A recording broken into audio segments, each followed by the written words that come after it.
Ladies and gentlemen, how's it going? Once again, I'm Ned from NASTAC, but today I want to talk a little bit about the flight from Silicon Valley to Texas. There's a lot of people moving, and you got two main camps when it comes to the why. A lot of people say the reason why Silicon Valley is moving is because within Silicon Valley it is so expensive to get housing, and I think it's like every 10 years, let's say like 10,000 people move in, and they might create housing for one third of that. One third of people got the housing, so it's really all packed together. And there are laws within Silicon Valley, just like there are all over North America, against building houses for this, that, and the other reason. Housing laws, and that's made it much more expensive in a lot of places to make stuff, especially in Silicon Valley. They're not going to make too many high rises because it'll ruin how it looks. And I don't know if that's because it ruins how it looks, or people who have the housing want the price of housing to go up. So there's some people that say this is just the overflowing froth of people moving out to another location. But I would say from what we've seen in the last year that it's reasonable to say that there are other reasons why people are leaving Silicon Valley. And I want to start this out by saying, first of all, I didn't realize this until recently, but Silicon Valley used to have a lot more libertarians in it. And libertarians can be more center, a little bit crazy, in my opinion. You got to respect anyone for their beliefs. But when you get down to it, I'm definitely not a libertarian, but I can see where they're coming from. And I can see why libertarians would be upset by an ultra progressive group taking over the area. Excuse me. But they're definitely ultra progressive in Silicon Valley. And it's absolutely full of homeless people. I'm telling you guys, we got two camps when it comes to Silicon Valley. One that thinks it's the greatest place ever, and another that's terrified. But I'm telling you, when I talk to people who go there, they are terrified. They are terrified of the homeless people. They make sure the doors are locked when they go by the giant homeless encampments. Homeless encampments in progressive places. It's definitely getting crazy. Sometimes you gotta worry and you gotta wonder to yourself if you're going to be safe. If you get homeless people moving out on your front lawn in front of your business, what are you going to do? The Chaz Chop came just recently when the Black Lives Matter, the George Floyd riot started. That terrified a lot of people. Protesters moved in, mostly white people shouting Black Lives Matter, move in to the Seattle, what was it, 13th and I know it was around 13th and Pine because that's where Brad was.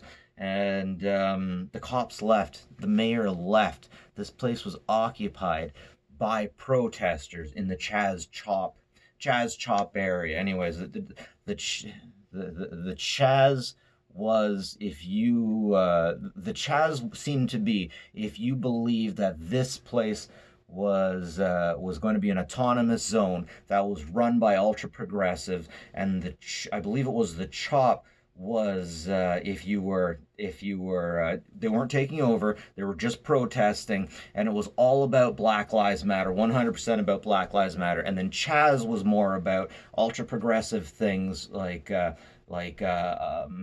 LGBTQ taking it over, as opposed to BLM. The BLM would have it called CHOP. The LGBTQ at the time would have called it Chaz. And the reason why you know this is because Brad tried to take down the Chaz sign.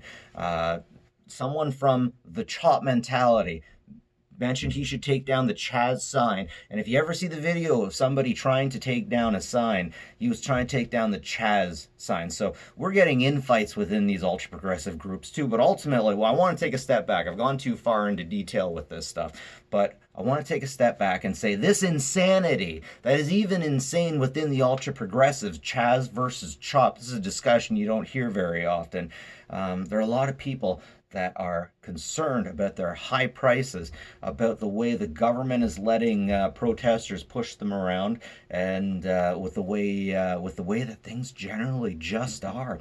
I mean, within the Chaz Chop, you had Chief Best, a black female, that was pushed out of the absolutely just pushed right out of being the police chief, and they did have some problems there apparently. I don't really know what problems BLM had with Chief Best, but even the mayor now is stepping down after announcing that summer of love. It's as if there's a force there that will not take no for an answer, and really they won't even take a win. Mayor Ted Wheeler in Portland has people in masks, Antifa, coming up to him and yelling at him, even though he supports them. They're yelling at him. So I'm sorry, I'm getting way off topic here, but I'm trying to show you, I'm trying to focus in on the chaos that people within business don't like to see. People in business like predictability. People within people at stocks and bonds, they like they like everything to be predictable, everything very predictable. But when you get chaos so bad that you get infighting within Chaz versus Chop, within BLM versus Antifa, then this gets to be some really concerning things, and then people move out. Also the house prices, also the taxes, all of these things put together, sprinkle in the pandemic that we have right now, and everyone wants to work from home. Everyone wants to work from home in a place where people won't walk down the streets saying out of your houses and into the streets BLM. And all life is precious. Black lives absolutely matter. But there's certain ways you don't win friends and influence people. You don't go to your mayor's house and protest at their house. If you get a certain amount of people, you definitely have to ask for this stuff to happen. And this stuff just isn't happening. And I haven't even gotten into some of the chaos that these ultra progressives, these ultra progressives are doing over there. I'm not saying the far right is good. Christ, that's a terrifying thing. And they are moving into Texas, but it's not like they're moving in with the KKK. It's not like they're moving in with swastikas or anything like that. They just want they want things to be predictable. They want things to be safe. They want things to be good. They want prices to be lower. And they get all of that stuff in Texas. So that's what we're seeing. Now, will Silicon Valley ever become Detroit? I can't see that happening. I can't see that happening. But only time will tell. And it's interesting to see, and it's interesting to watch. Let's just hope no one gets hurt too bad. That's all I'm saying.